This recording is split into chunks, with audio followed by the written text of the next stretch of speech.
So about a week ago, China had actually hosted an incredible event known as the Mid-Set Invitational, or MSI. If you're any bit familiar with the League of Legends esports scene, which you may be because TFT and League are very closely related, it's basically like a miniature worlds, right? We don't get the best of the best coming by, but we still get incredible players coming by from different regions to help participate and compete for some, grand prize money and some really cool perks and clout, really. But on top of the players that are participating, just to give you an idea, we got people like Flancy, one of China's best players across the entire server.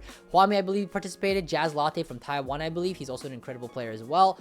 Milala from North America, if you don't remember, he was the TFT Vegas Open winner, and he actually also won KDA Cup. What a beast. He actually went back-to-back first victors in both tourneys.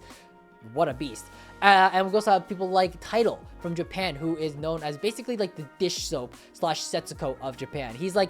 I think he's actually unanimously agreed upon to be like the best player. He's like the Magnus Carlsen of TFT in Japan. He's like in NA we have dish soap, Setsuko. It's like, oh, who's better? I don't really know. Like maybe it's based on playstyle. Like dish soap's about 4 costs and Setsuko's about fast 9.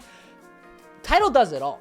Like, this guy is a beast. And the thing is that this guy never streams his perspectives. You might be wondering why I'm talking about ttitle so much. Well, we're going to be watching one of his games in today's videos because he got to basically play an incredible game at MSI. And it's a treat because, again, this guy never fucking streams. Even during Set 9 Worlds, this guy never streamed.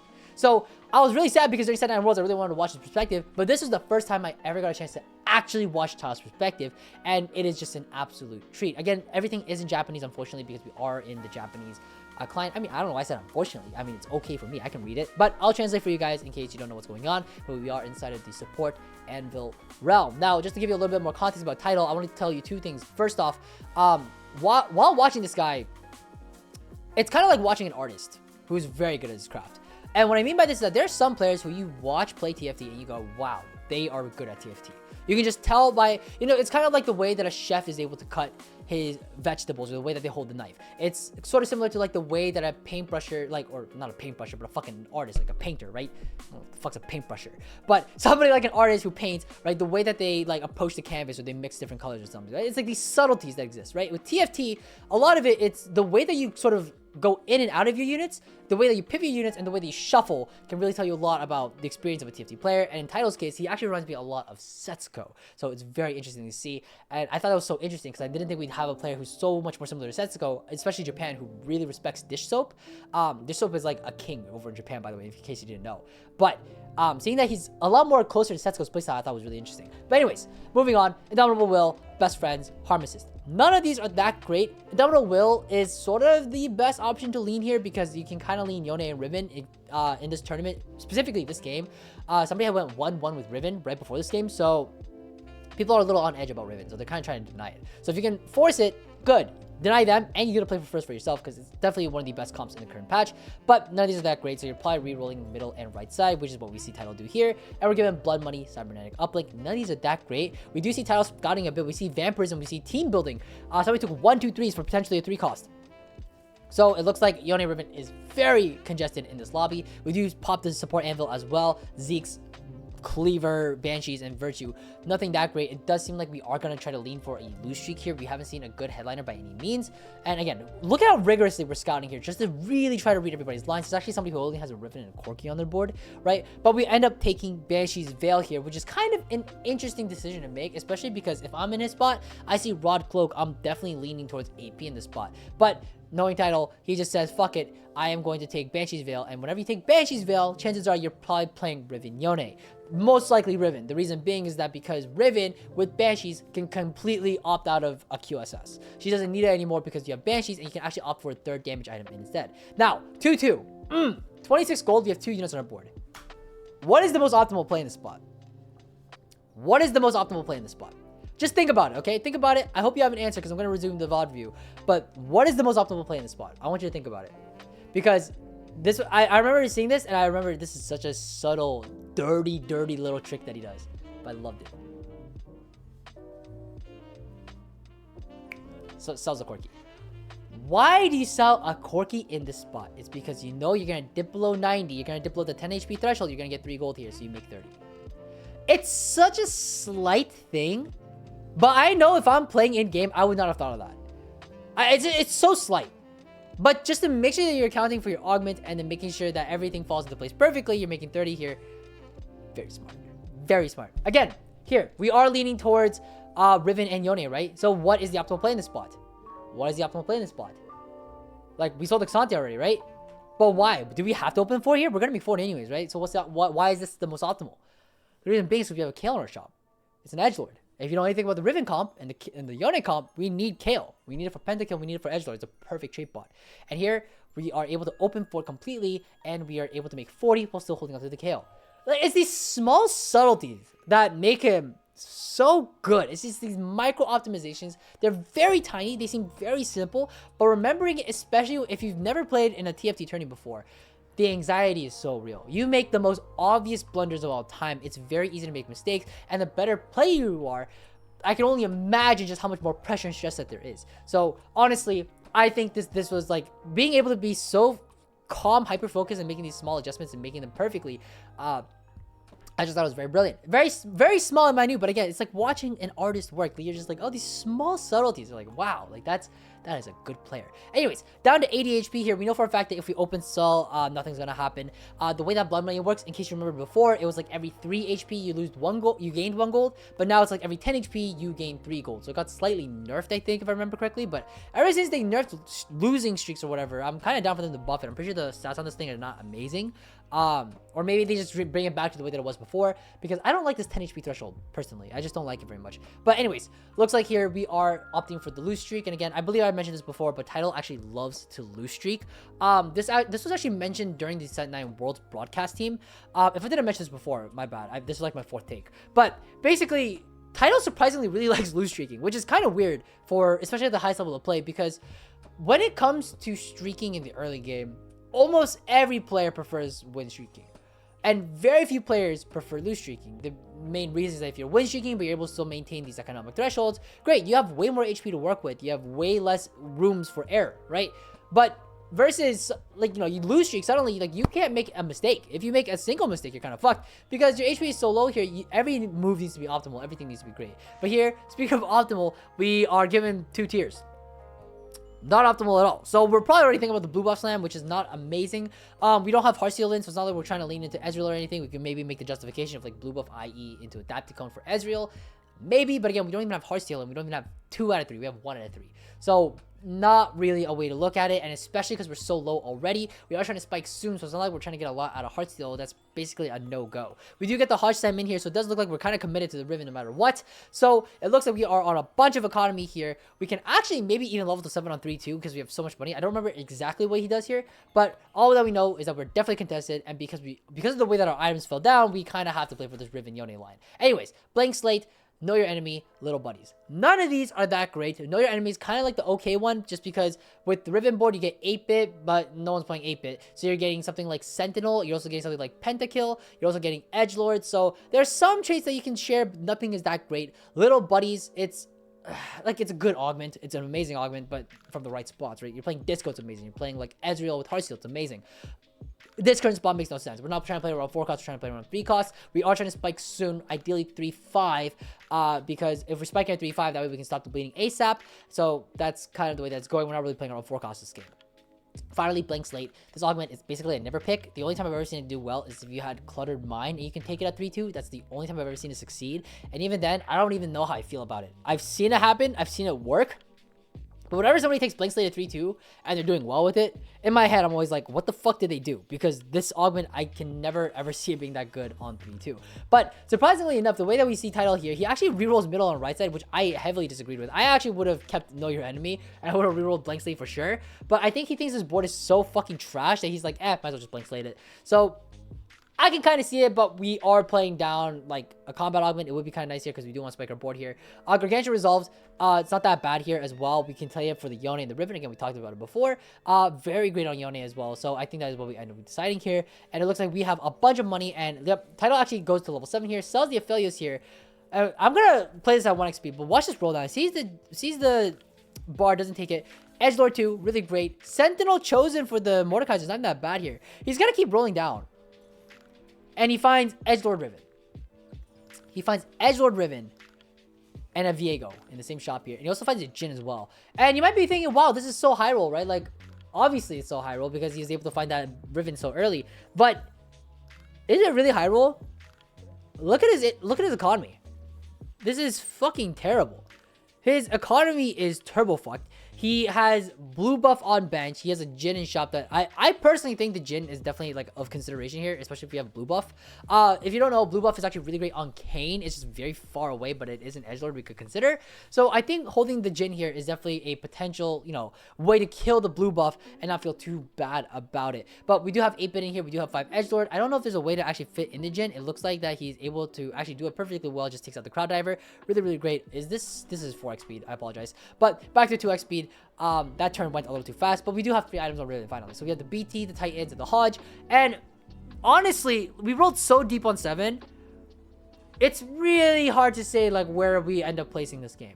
It feels like you're just playing for top 4 in this spot because we are so down on money. And yes, even though we do have blood money, we only garner value out of it if we are able to, you know, be able to keep losing HP, but that's not what we want to be doing anymore. We're kind of done with that. So Riven immediately gets taken off the carousel here by Relic, who Relic is actually also, it looks like he's contesting Riven. So this spot is looking really kind of fucked. It's really difficult, but like, I think a lot of players, including myself in this spot, it's kind of like me Riven, no pivot, no scout. Because at this point, you're so deep into the Riven line, like how else do you pivot out of this, right? And that's sort of the thing I want to talk about in today's video. Because this spot is so interesting. It's not a spot I think a lot of players will be able to navigate and find themselves to succeed, right?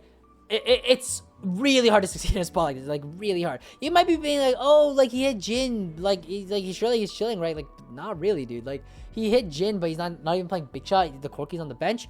Like the spot is so crazy weird.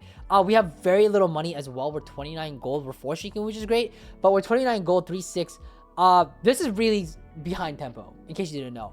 Tempo is usually you are level 7 at this point, but you're probably ideally making 40 at this point, because the idea is that on 3-5 you level to 7, you're probably sitting on 30 gold, and by 3-6 you're like 40 gold. That's sort of like the ideal standard tempo at the current time of recording this video, at least on this patch. So we are behind tempo by 1 gold interval, 1 econ interval. So it's not that bad, but it's pretty bad. And basically, if you're not able to make 40 here, you're not able to make 50 on walls, which means you're probably not gonna try and 4-2 it or 4-1 it, because if you do, it's kind of fucked. You just don't have enough money to look for everything and level. You're just too broke. So title anyways on a 5 win streak here with these slams. And again, like it's kind of weird that we are only 3 Rivens here. Like there's not much we can do here. We get a chain, we get a sword, we get another Titans potentially.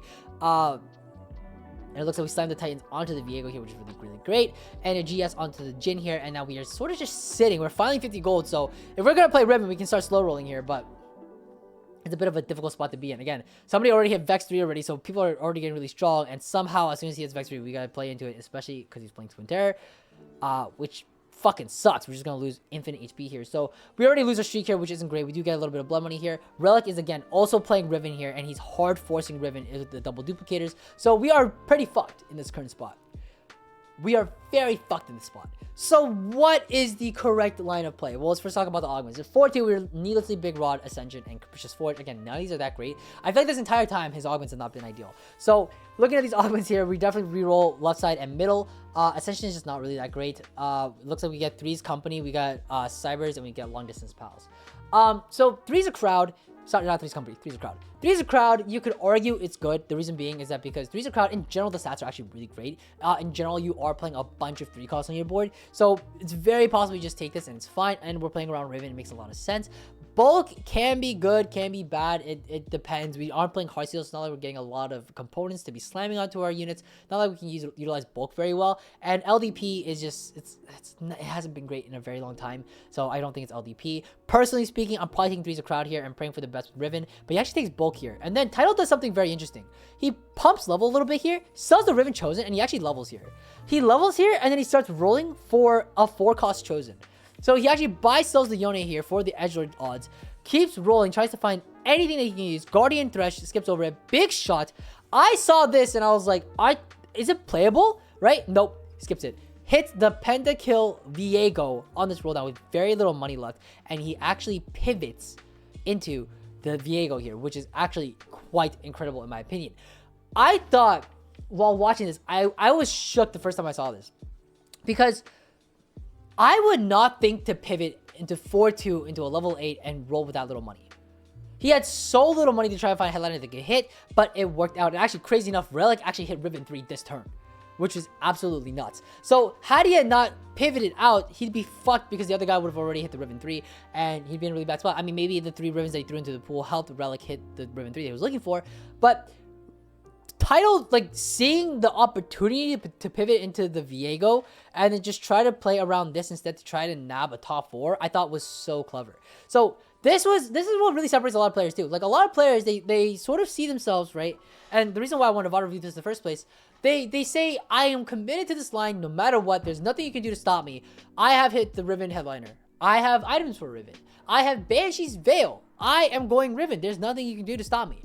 A lot of players, especially in lower elos, right? In Diamond, in Emerald, in Masters, or whatever, they sort of just commit to a line, and mentally they've committed so hard that there's no way out. Which I thought was, you know, it's fine. You can climb if it, you know, works out for you in that way. But a lot of the times, that's not usually how it works out. Actually, crazy enough, he actually, wow, reforges the GS as a GA, 7 pentakill with the York and the random Karthus. Like, really good stuff here. But, like, again, Title being open-minded, understanding, being like, hey, like, you really can't commit to this or you're fucked. He, by the way, he beat the Riven 3 player. He beat Relic with this board with 7 pentakill. Okay, like, what a beast. And, like, again, seeing this opportunity, seeing a chance to pivot into something else, very world class. There are again, it might seem like a very simple play in retrospect, but when you're thinking about it in the context of a tournament setting, you're also thinking about it in the context of all the pressure and, like, how easy it is to just go, me Riven first or 8th. To see, to roll so deep on 3-2 to potentially contest and then pivot out of it when it just wasn't going to do the best for him, I thought it was so smart. I thought it was so smart. So again, really beautifully played. We are sitting now on a Viego chosen Banshee's Veil. We have the York as our potential duo carry here as a 1-star, and we are thinking about going to level 9 here with a Karthus 1. GS on the Kale, which is really great because GS on Karthus here doesn't make a lot of sense. And we did pick up the Alawi here in the other shop. It did grief our econ a little bit, which wasn't ideal. We don't have any sort of anti-heal, so yes, I do agree with the Sunfire here. And it looks like we are cruising to a fast 9 to try and cap out. Again, we are not the strongest in the lobbies, but we were able to bring it back. Which, again, like, dude, the way this guy contested and then he came back from the dead from a position that looked so dead. Like, you could argue that, oh, he had Viego chosen. But, like, to have the fucking mental to know to buy sell the Yone, to optimize it, and then try to play for the Viego because he knew that was, like, the only way you could even try to top 4 in this position. Really beautifully done. 5-2, we are fast 9. We do get the Tarek onto our board here. We do get the just for Guardians, I guess. But, I mean, it's better than nothing, right? Sitting on a lot of gold potential, where there's no way we're sacking 2 here. Levels on 9 is the correct play here. We're just going to donkey on 9 until basically the end of the game.